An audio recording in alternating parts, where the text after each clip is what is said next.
everyone, it's Michelle. I am back to correct the mistake that I made when I was sewing my signature into my binding the last time. If you recall from the last video, if you watched the whole thing, I was a little bit tired when I was filming, and so I was kind of losing my train of thought and wasn't thinking as clearly as I should have.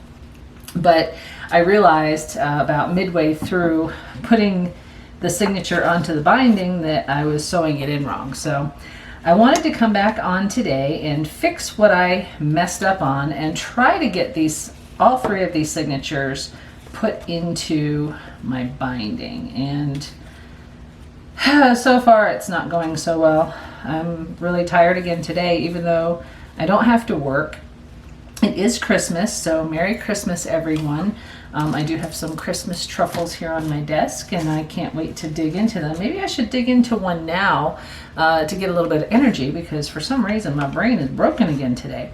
But anyway, I wanted to come back and fix the signature, and then when I'm finished with all three signatures in the binding, I can go ahead and we can start constructing what I hope to be a pretty cool journal. So anyway, I have taken apart what I did before, and now I am threading the twine from the front inside to the back outside and through the first hole in the binding. And I want to go through the top again like I did before, but this time I want to do it correctly, and then through the signature. And this is where I messed up the last time, you guys. I went through the middle and then back out. I shouldn't have done that.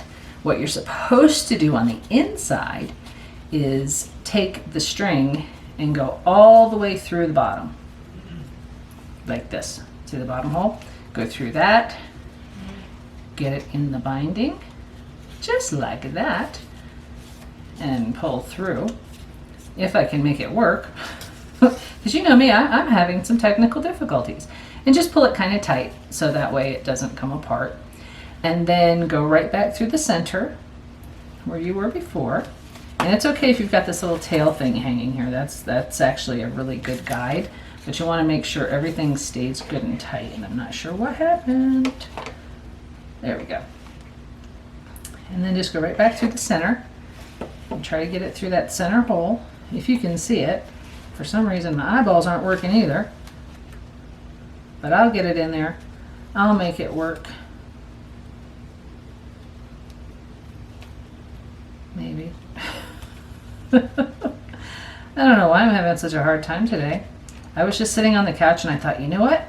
Let me go and finish that video, because people probably want to see if I can figure this out on my own or not. Aha, there we go. And then you just bring it right back through. So what I've done is I've taken and started at the top. Actually, I started in the middle. I came through the bottom inside, left a little tail. Then I went to the top, came through, came all the way down to the bottom, went through, came back up through the middle. So now I should have my first signature into my binding. So now that it's in here, I'm going to take and I'm going to put the string that's straight through right down here in the middle. I'm going to clip off just a little bit so that I can make a little tie. And I'm going to tie a little knot around the middle string. But I want to pull it so that it's kind of tight without tearing anything. And then I'm just going to tie a knot. Simple as that. What I realized when I made the one before, I didn't come from the top all the way down. I went down in the middle and then came back around, and it wasn't right, and I knew it, but you know, I was tired that day. And it seems like I'm tired today too. Yesterday I was off from work. I was off both jobs, and I decided that I wasn't going to work yesterday because, hey, it was Christmas Eve. Why work if you don't have to?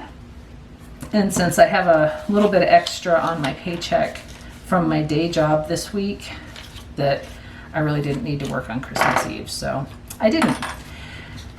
So what did I do? Did I rest? No, Michelle did not rest. Michelle tore apart the whole house. rearranged the furniture, and cleaned like a madwoman. So for a good 4 hours I was cleaning and not resting, but it was worth it because now the house is nice and clean for Christmas. And I have a couple days that I can relax and chill. So that's what I did. And now today I've just been kind of hanging out, not doing much. Been watching some crazy stuff on TV. Talked to my son in Florida and talked to my mother in Alabama.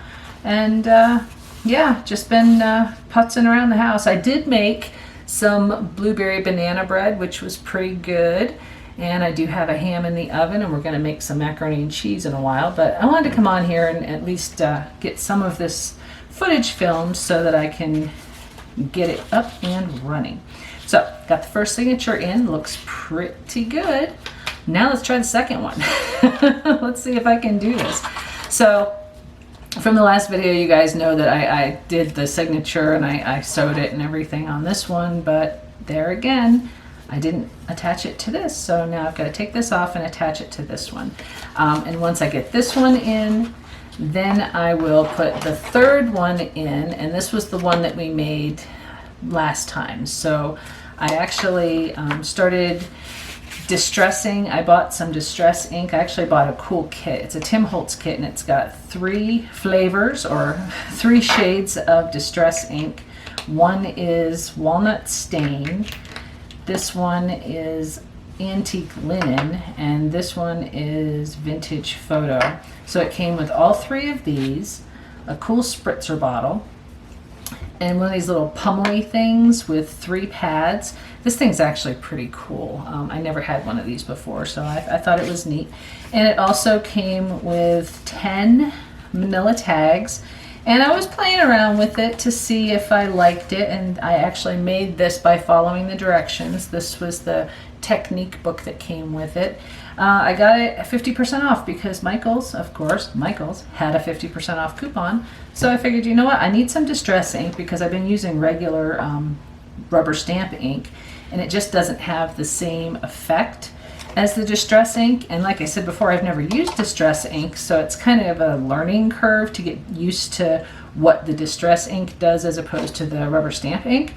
And so far it's interesting. I'll get used to it, but I started playing around on this and trying to make it look all old and antique-y, and I'm not sure I love what I've done to it, but I can certainly use it for something. So that's what I did.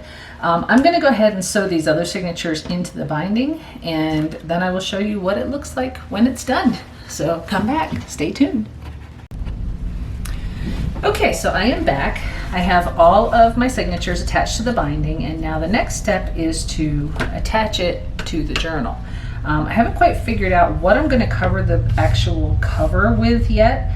I think once I get the binding in here stabilized, secured, and all that good stuff, I have time to really think about what I want to do. But I will show you up close that everything's here. I have my 3 signatures all stitched in. The one thing I realized though after I got the second signature in was that there's kind of a gap between my signatures. So I think next time I'm going to make sure that they're attached. Where's the camera? There it is. I'm going to make sure that they're attached a little bit closer because there is this gap here.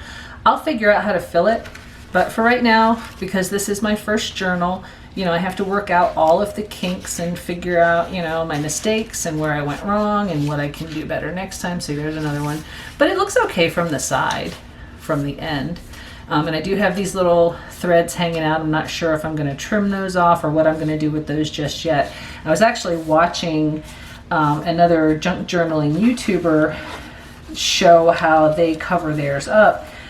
They say that they create like little pockets so that you can't really see. They'll go something like this and then create a pocket like this or something.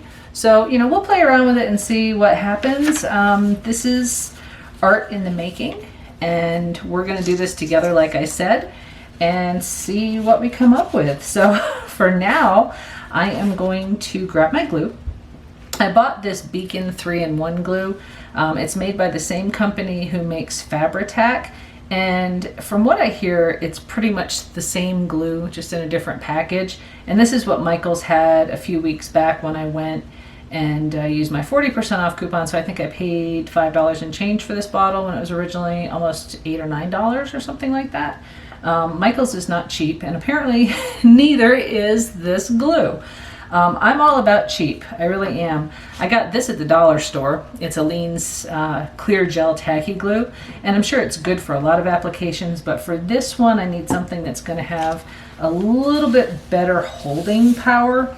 So let's see if it works. I did try this glue, this 3-in-1 glue. I tried this on a couple of things a few weeks back just to see how well it holds, and what I glued seemed to hold pretty good, but for this, I don't know. So we're gonna learn today, guys, and see if it actually works. So I'm gonna be very generous with this glue, and from what I understand, it has pretty good gripping power. So that happened when I was filming. My battery died, so I wanted to come back on and show you that I was able to glue my signatures into my journal. What I did was I put a generous amount of this 3-in-1 glue in the spine, and I also put it on the back of the binding for the signatures, and basically I just pushed it down really well. I took my boning tool and smoothed it out so that it wouldn't have any air in there, and I just basically let it dry. I took some clips actually and let it sit upright for 24 hours just to make sure, just like that. Just like that. Where's my film? There's my frame. And it dried really well. So now what I have to do is I have to start decorating the signatures. And as I mentioned before, I've got these gaps and I'm not sure what to do about them. So I'm going to do some more research and watch some more YouTubers and see what they do to correct these little gap problems in their journals. And I feel like they probably just add some stuff. Maybe they glue some pages together or something, make some pockets and things like that. And that wouldn't be too hard to do, to kind of bring it all together. So I'm going to play around with it and see what happens, right?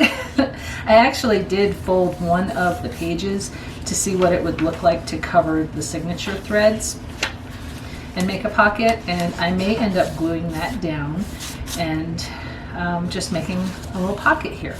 Like I said before, and I've probably said it more than 100 times, is that this is my first journal and it's a learning process. I'm trying to figure out what looks good, what is gonna work well, what's not gonna work well, and just go from there. And with any project that is artistic, there is no right or wrong way to do it. So with that, I think I'm going to let you go for now, and I am going to brainstorm some ideas on how to decorate my first junk journal.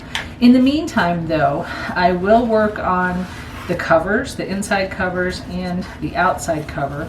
I haven't quite decided what I'm going to do with it yet. I do have a really cool piece of fabric that I found at the thrift store last week. Let me grab that real quick and show you and see if you think that would be a cool addition to the journal. And it's really not a piece of fabric, it's actually pillow sham, and it's got dragonflies all over it, and it's got different names for the different dragonflies or butterflies or whatever they are, and I thought that would be really cool to wrap my journal in. So I don't know, what do you guys think? It's worth a shot, right? And this is practically brand new. Like I said, it's a pillow cover or pillow sham. Oh, and it's from Pottery Barn, and I'm going to cut this baby up. I really liked it. I thought it was really cool, and it looks like it's lined, so the fabric's going to be a little bit thinner when I do pull it apart. But that was the reason that I bought it, was to use as the cover for this particular journal, and I actually think I like it. I don't know. I will play around with that, and I will get back to you and let you know exactly what my plan is to get this journal moving along. So with that, I'm going to let you go. Once again, my name is Michelle, and my channel currently is called The Downsized Diva, but it will be changing. I have a couple names, and once I figure out which one I want to use, I will be popping all of these videos over to that new channel, because the Downsized Diva channel is mainly, or was mainly designed to talk about the happenings of Instacart and working various gig apps. And now that I'm not doing that full time anymore, and I really don't want to film any more videos regarding Instacart because that's not where my direction is going now, yeah, I'm going to change it. So the people that have subscribed to my channel to see Instacart videos, my sincerest apologies to you. If you want to unsubscribe, I completely understand. This is not the content that you signed up for when you subscribed to my channel originally. So if you leave, no hard feelings. It was great having you as a sub and a viewer. But if you want to stick around, if you're interested in crafts and thrift store finds, stick around because there's going to be all kinds of cool stuff in the coming months. So with that, thank you so much for watching. I really appreciate all of you spending your time with me. I hope you will like, comment, share, and subscribe to this channel. And once I get my channel changed over, I hope you'll follow me there. So until then, guys, this is Michelle. Have a great day. Bye.